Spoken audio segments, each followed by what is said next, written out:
Fermerin rifahı aqrar sahənin inkişafıdır. Məhz bu sözlərlə bugünkü verilişimizə başlayırıq. Fermerin real dostuna baxırsınız. Bu layihəmiz Kənd Təsərrüfatı Nazirliyi yanında Aqrar Kredit və İnkişaf Agentliyinin dəstəyi ilə təqdim olunur.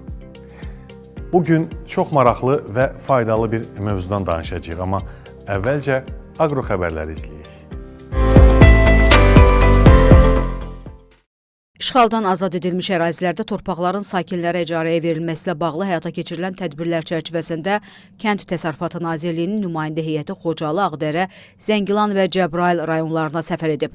Səfər zamanı Xankəndi şəhərində, həmçinin Ağdərə, Xocalı, Cəbrayıl, Qubadlı və Zəngilan rayonlarında Azərbaycan Respublikası Prezidentinin xüsusi nümayəndəliklərinin əməkdaşları ilə görüşlər keçirilib. Görüşlərdə torpaqların icarəyə verilməsi prosesinin təşkili, mövcud vəziyyət və qarşıda duran vəzifələr müzakirə olunub. Nümayəndə heyəti Xocalı rayonunun Təzəbinə və Xanabad, Ağdərə rayonunun Suqovşan, həmçinin Zəngilan rayonunun Ağalı və Cəbrayıl rayonunun Horovlu kəndlərində sakinlərlə də görüşlər keçirib. Görüşlərdə torpaqların icarəyə verilməsi mexanizmi, müraciət və seçim prosedurları, eləcə də vətəndaşların prosesdə iştirak imkanları barədə ətraflı məlumat təqdim olunub. Eyni zamanda sakinlər işğaldan azad edilmiş ərazilərdə kənd təsərrüfatının inkişafı, torpaq resurslarından səmərəli istifadə və dayanıqlı məşğulluğun təmin edilməsi istiqamətində görülən işlər barədə məlumatlandırılıblar.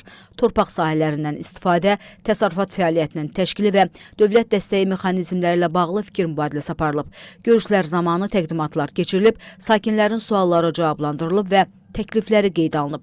Daha sonra Cəbrayıl şəhərində sakinlərlə kiçik ailə bağçalarının təşkili modeli üzrə görüş keçirilib. Səfər çərçivəsində Ağdərə rayonunun Həsəniz kəndində fəaliyyət göstərən 3 kooperativlə torpaqların icarəyə verilməsi ilə bağlı müqavilələr imzalanıb.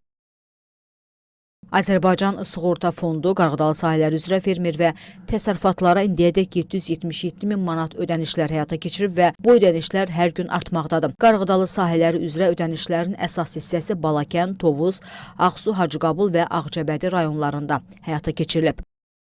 6-7 iyun tarixlərində Kənd Təsərrüfatı Nazirliyinin tabeliyindəki Aqrar Tədarük və Təchizat Açıq Səhmdar Cəmiyyətinin təşkilatçılığı ilə paytaxtda növbəti kənddən şəhərə həftə sonu yarmarkası baş tutacaq. Yarmarkanın məqsədi yerli fermerlərə dəstək göstərmək, onların məhsullarının satış imkanlarını artırmaq və şəhər sakinlərini sağlam, təbii kənd məhsulları ilə təmin etməkdir. Tədbirdə 20-yə yaxın regiondan 40-a yaxın fermer iştirak edəcək. Onlar 100-ə yaxın çeşiddə kənd təsərrüfatı və qida məhsulunu birbaşa satışa çıxaracaqlar. Satışa təqdim olunan məhsulların keyfiyyətinə Azərbaycan Qida Təhlükəsizliyi Agentliyi nəzarət edəcək. Məhsulların keyfiyyəti ilə bağlı hər hansı sualı yaranan vətəndaşlar ərazidə fəaliyyət göstərəcək, səyyar qida laboratoriyasına yaxınlaşaraq məhsulları analiz etdirə bilərlər. Yarmarka 2 gün müddətində saat 9:00-dan 19:00-dək Nərmanov rayonu Fətəlxan Xoyski küçəsi 5 ünvanında fəaliyyət göstərəcək. Qeyd edək ki, yarmarkaya qoşulan fermerlər piştaxta, tərəzi, soyuducu, selofan paket, digər zəruri avadanlıqlarla ödənişsiz şəkildə təmin olunurlar. Verilişimiz davam edir. Fermerin real dostuna baxanları bir daha salamlayıram. Əziz zəhmətkeşlər, hörmətli fermerlər və tamaşaçılar. Maraqlı və çox vacib bir mövzudan, bir neçə məsələdən daha dəqiq desək danışacağıq. Qeyd edim ki, ötən həftə ölkənin kənd təsərrüfatı həyatıyla bağlı çox önəmli sərəncamlar və hadisələr baş verdi. Ələxüsusda ölkə başçısının sədrliyi ilə müşavirə keçirildi. Ümumiyyətlə, bu müşavirədə nələr müzakirə olundu. Ondan sonra qəbul olunan xüsusi dövlət proqramı var. Elə Azərbaycan Respublikasında kənd təsərrüfatı, balıqçılıq və akvakultura məhsullarının istehsalı və emalı sahələrinin inkişafına dair 2026-2030-cu il dövlət proqramı. Bax, elə bugün fermerin real dostunda bu mövzunu müzakirələyəcəyik. Qonağım isə Kənd Təsərrüfatı Nazirinin müavini Seymur Səfərlidir. Seymur müəllim, mən sizi salamlayıram. Fermerlərin görüşünə xoş gəlmişsiniz. Təşəkkür edirəm, Rüstam müəllim, çox sağ olun. Seymur müəllim, danışdığım, qeyd elədiyim girişdə dövlət proqramı Cənab Prezidentin 2026-cı il 25 may tarixli sərəncamından bəhs edirəm. Yəni, bu dövlət proqramı qəbul olundu. Bu proqramın əsas məqsədi, məramı nədən ibarətdir və hansı istiqamətləri əhatə edir. Gəlin söhbətimizə buradan başlayaq. Təşəkkür edirəm Rüstəm müəllim, çox sağ olun. Bildiyimiz kimi ölkə başçısının yanında keçirilmiş müşavirədən sonra qəbul edilmiş dövlət proqramı kənd təsərrüfatı, balıqçılıq və akvakultura sahələrinin inkişafını özündə əks etdirir və burada əsasən bizim qarşımızda dövlət proqramı icraçısının 4 istiqamət durur. Bu istiqamətlərdən birincisi qeyri-neft qaz sektorunda iqtisadi artıma nail olmaq. İkinci əsas istiqamətlərdən biri proqram 2026-2030-cu illəri əhatə etsə də, orta müddətli olsa belə onun təsir mexanizmləri daha sonraki illərdə özündə göstərəcəkdir. Üçüncü istiqamət regionların sosial-iqtisadi inkişafının gücləndirilməsi istiqamətidir və son istiqamət isə ilk dəfə olaraq dövlət proqramı layihəyə əsaslı icra mexanizmlərini özündə əks etdirir.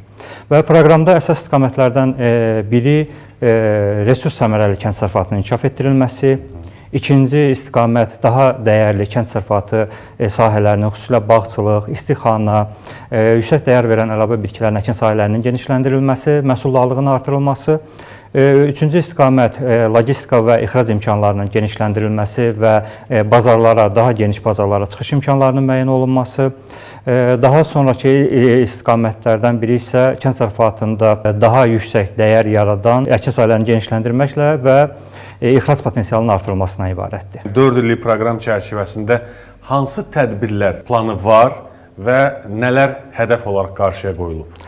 Bəli, Rüstəm müəllim, dövlət proqramı 2 əsas istiqamətdən ibarətdir. Bu, fundamental və dəstəkləyici tədbirlər özündə əks etdirir. Fundamental tədbirlərə bildiyimiz kimi resurs səmərəliliyindən söhbət gedirsə, burada torpaq su resurslarından səmərəli istifadə, su idarəçiliyinin təkmilləşdirilməsi, eyni zamanda su ehtiyatlarından daha səmərəli istifadə olunma və torpaqların daha səmərəli idarə olunması əsas məsələlərdən biridir.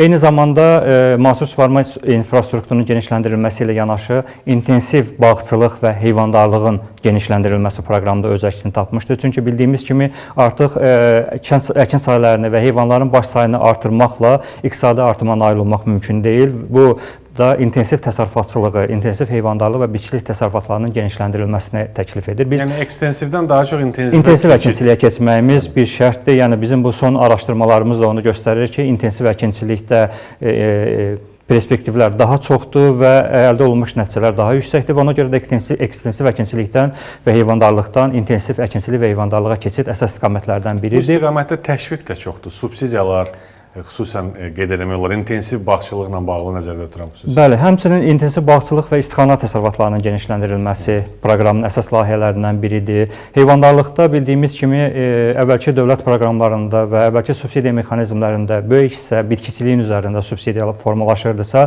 məsələn, heyvandarlığı cəmi subsidiya miqdarı 6% əhatə edirsə, son dövrlərdə dövlət proqramı qəbul olunduqdan sonra heyvandarlığın burada çəkisi 40-50%-ə qədər, təxminən 40-45%-ə qədər artmasını biz planlaşdırılıq və yeni heyvandarlıqda dəstək mexanizmləri planlaşdırılır. Bu, həm bitkiçilikdə, həm heyvandarlıqda yeni subsidiya yanaşmalarını tələb edir. Bildiyimiz kimi, subsidiyalar tətbiq olunduğu illərdə əsasən əkin sahələrinə görə və ya məhsul istehsalına görə subsidiyalar planlaşdırılırsa, dövlət proqramında qeyd olunan əsas istiqamətlərdən biri səmərəli kənd təsərrüfatına yönləndiriləcək. Yəni, məhsuldarlıq, səmərəli istifadə, resurslardan səmərəli istifadə, eyni zamanda logistika imkanlarının olması və digər məsələlər nəzərə alınaraq yeni subsidiya mexanizmlərinin işlənməsini biz proqnozlaşdırırıq.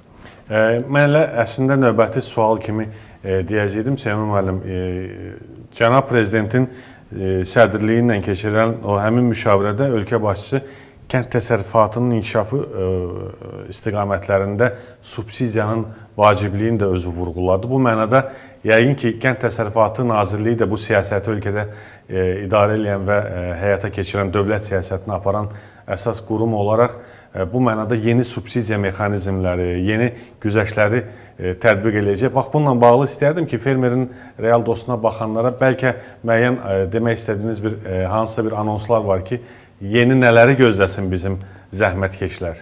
Tamamilə doğrudur Ruslan müəllim. Ölkə başçısının müşavirədə qeyd etdiyi kimi subsidiya mexanizmləri daha çevik, daha effektiv olmalıdır. Həm də əlçatan, sürətli icra olunmalıdır və bu baxımdan da qeyd olunan məsələlər bizim dövlət proqramında öz əksini tapmışdır və dediyimiz kimi ilk dəfə olaraq biz heyvandarlıqda subsidiya mexanizmlərində yeni yanaşmalar tətbiq edirik. Məsələn, fermerlərimiz üçün, yəni şad xəbərlərdən biri südün hər emal müəssisələrinə təhvil verilən südün hər litrinə görə əlavə subsidiyanın verilməsidir. İlk dəfə olaraq əmsallar bəllidirmi? Əmsallar formalaşır. Hal-hazırda Aqrar Subsidiya Şurasında müzakirələrə hazırlanır, paketlər hazırlanır və müzakirə olunduqdan sonra yaxın günlərdə biz bunu elan eləyəcəyik. Eyni zamanda ilk dəfə olaraq biz otlaqların səmərəli istifadə olunmasını təşviq eləmək üçün otlaq subsidiyasını, heyvan başına düşən otlaq subsidiyalarını biz nəzərdə tutmuşuq.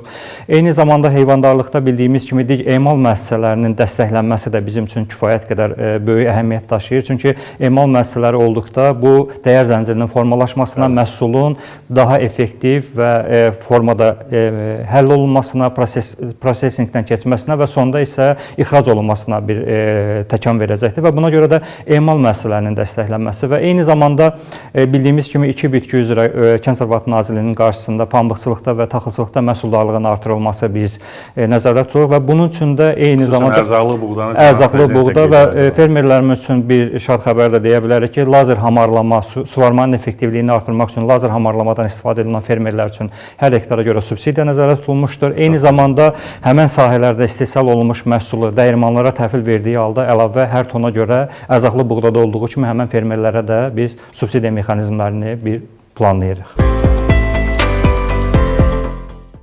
Yeni bizə baxan tamaşaçılarımızı salamlamaq istəyirəm. Biz ölkə başçısının bu yaxınlarda sərəncamınla qüvvəyə minən, qəbul olunan dövlət proqramından danışırıq. Söhbət Azərbaycan Respublikasında kənd təsərrüfatı, balıqçılıq və akvakultura məhsullarının istehsalı və emal sahələrinin inkişafına dair 2026-2030-cu il üçün dövlət proqramından gedir. Kənd Təsərrüfatı Nazirinin müavini Seymur Səfərli bizimlə bərabərdir və biz davam edirik. Seymur müəllim, dövlət proqramının adına diqqət eləsək, balıqçılıq və akvakulturaya xüsusi önəm verilib. İstəyərdim ki, bax, bu istiqamətdə biz bilirik ki, çox da uzaq olmayan, yəni keçmişdə ölkə başçısının sərəncamı balıqçılıq və akvakultura mərkəzi yaradıldı və bu istiqamət Kənd Təsərrüfatı Nazirliyinə həvalə olunub. Görülən işlər var, amma bu dövlət proqramında nələr nəzərdə tutulub? Bununla bağlı sizdən eşitdik. Bildiyimiz kimi bu sahə kənd təsərrüfatı üçün yeni olsa da artıq dövlət proqramında bu sahənin inkişafı üçün müəyyən istiqamətlər artıq müəyyənləşdirilmişdir. İlk olaraq məqsədimiz bu sahədə qeydiyyat prosesinin daha da dəqiq olması, mövcud akvakultur təsərrüfatlarının qeydiyyata alınması və bu istiqamətdə də artıq müəyyən işlər yerinə yetirilməkdədir. Dövlət proqramında bildiyimiz kimi akvakultura sahəsinin inkişafı üçün də müəyyən dövlət dəstəkləri nəzərdə tutulmuşdur. Bunlardan biri istehsal olunan balıq məhsullarına görə əlavə subsidiyanın hər kiloqramına görə müəyyən subsidiya məbləğinin müəyyən olunması istiqamətində işlər aparılır və bu hazır olduqdan sonra Aqrar Subsidiya Şurasına təqdim olunacaq və fermerlərimiz üçün, akvakultura təsərrüfatları üçün, onların inkişafı üçün kifayət qədər stimul verəcəyini düşünürük. Necə ki, pambığın kiloqramına görə, tonuna görə məhsul subsidiyası alır fermer, düz başa düşdüm. Tamamilə balığa da görə hər hansı bir balıqçılar həvəsə gəlsinlər, necə deyirlər. Yaxın gələcəkdə buna bəlli bir əmsallar müəyyənləşəcək, düzdürmü? Tamamilə doğrudur. Aqrar Subsidiya Şura artıq Kənd Təsərrüfatı Nazirliyində bu istiqamətdə dövlət proqramının icrası ilə bağlı hədəf qruplar müəyyənləşdirilib. Hər bir hədəf qrup üzrə müəyyən bir istiqamət müəyyənləşdirilib və istiqamət üzrə olan qruplarda olan əməkdaşlarımız fermerlərlə, o cümlədən balıqçılarla və digərlərlə görüşlər keçiriləcək. Onların problemlərini, onların həlli istiqamətində müəyyən addımların atılması istiqamətində təkliflərini hazırlayacaqlar. Eyni zamanda da dediyim kimi hər kiloqrama görə subsidiya məbləği və əmsallarını müəyyənləşdirdikdən sonra Aqrar Subsidiya Şurasına təqdim edilməsi proqnozlaşdırılır. Çox gözəl. Balıqçılıq Azərbaycanda qədim ənənələri olan və keçmişə dayanan bir, belə deyək də, təsərrüfat sahəsidir.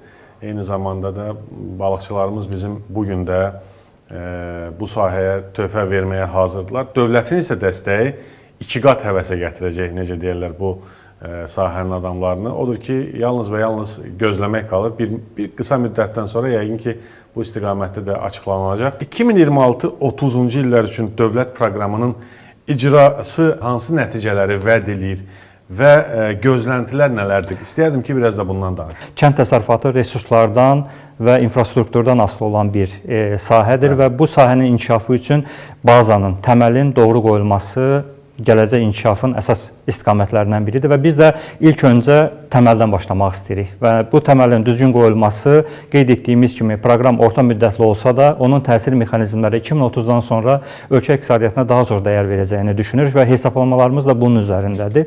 Və burada da dediyim kimi əsas istiqamətlərdən biri bazanın qurulmasından sonra, məsələn, müasir suvarma sistemlərinin burada 130 mindən 170 min hektar artırılaraq 300 min hektara çatdırılması bir suvarma infrastrukturunun, bir suvarma mədəniyyətinin formalaşmasına gətirib çıxaracaqdır ki, məsələn, bizim ərzaqlı buğda proqramında həmən sahələrdən əldə etdiyimiz məhsuldarlıq adi ənənəvi əkinçilikdən 2 dəfə demək olar ki, yüksəkdir və bu da məhsuldarlığın artmasına kifayət qədər böyük bir dəstək verəcəkdir. Eyni zamanda biz ölkədə istehsal olunan, məsələn, pambıq istehsalında mahlıcın ölkə ərazisində emalının, onun ipliyə, parçaya, geyimə çevrilməsinə nail olmağı hədəfləyirik və eyni zamanda da meyvəçilik məhsullarının, tərəvəz məhsullarının ölkədə emalının təşkili və bunun hazır emal məhsulları şəklində ixracını hədəfləyirik. Yəni bu da ölkə iqtisadiyyatına kifayət qədər böyük bir dəyər verəcəyini düşünürük. Yəni kapital ölkə xaricinə çıxmayacaq. Elə necə deyirlər o dirsə, məsələn, mahlıc misalıdır, gözəl misaldır.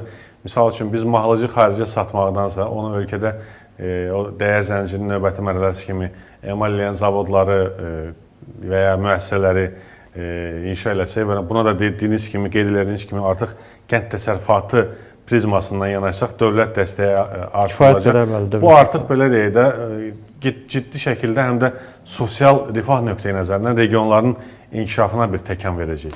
Bəli, yeni emal müəssisələrinin yaradılması ilk növbədə bu ölkədə istehsal olunan məhsulların əlavə dəyər yaradılmasına və onun hazır məhsul şəklində satılmasına bir dəstək verməklə yanaşı, eyni zamanda regionlarda yeni iş yerlərinin yaradılması və valyutanın ölkədən kənara çıxmasının qarşısını alan əsas istiqamətlərdən biridir və ilk dəfə olaraq biz ölkə ərazisində pambıq istehsalçılarının dəstəklənməsi istiqamətində də müəyyən subsidiya mexanizmləri düşünmüşük. Bildiyimiz kimi mahlıcın dünya bazarlarında qiymətinin enməsi müəyyən qədər bu sahənin inkişafına ciddi mane olan səbəblərdən biridir və bunun biz kompensasiya olunması istiqamətində müəyyən bir subsidiya mexanizmləri üzərində düşünürük. Eyni zamanda ipliyin, ölkə ərazisində istehsal olunan ipliyin və ölkə ərazisində istehsal olunan mahlıcın, ipliyə gedən mahlıcın da dəstəklənməsi istiqamətində yeni bir subsidiya mexanizmləri üzərində düşünürük. Bir sözlə dövlət proqramının icrası istiqamətində kifayət qədər böyük bir enerji, komanda, eyni zamanda sevgi var. Kənd təsərrüfatı həm də sevgidir də, düzdürmü? Tamamilə doğrudur. Elə bizim də məqsədimiz indən sonraki hədəflərimiz dövlət proqramının icrası, fermerlərimizin yanında olmaq. Həm hüquqi, həm fiziki şəxslərin yanında olaraq onlara dəstək göstərmək, onlara istiqamət vermək, onların problemlərini müəyyənləşdirərək onların həlli istiqamətində addımlar atmaqdan ibarətdir. Yəni proqramın uğurlu olması ölkə başçısında qeyd etdiyi kimi özəl sektorun bu sahədə kifayət qədər fəal olmasından da çox şey asılıdır. Çünki bildiyimiz kimi investisiyanın böyük bir hissəsi özəl sektor tərəfindən qoyulur və özəl sektorda da burada nə qədər çevik olsa və bizim də dəstək mexanizmlərimiz nə qədər çevik və proqramın icrasına yönəldilmiş olsa, bu sahənin inkişafı üçün kifayət qədər böyük bir potensial açacaqdır. Mən sizə təşəkkür edirəm Seymur müəllim, çox sağ olun və eyni zamanda ən yaxın gələcəkdə təkrar görüşmə ümidi ilə sağollaşıram. Niyə təkrar edirəm? Çünki dövlət proqramının icrası irəliləyən, yəni qarşıdakı illər ərzində biz bunun nəticələrini, müsbət nəticə və uğurlu nəticələrini görəcəyik və mütləq şəkildə biz təkrar o uğurları sizdən eşitmək istəyirik. Çox sağ olun ki, gəldiniz, minnətdaram sizə. Mən təşəkkür edirəm, çox sağ olun. Sağ olun.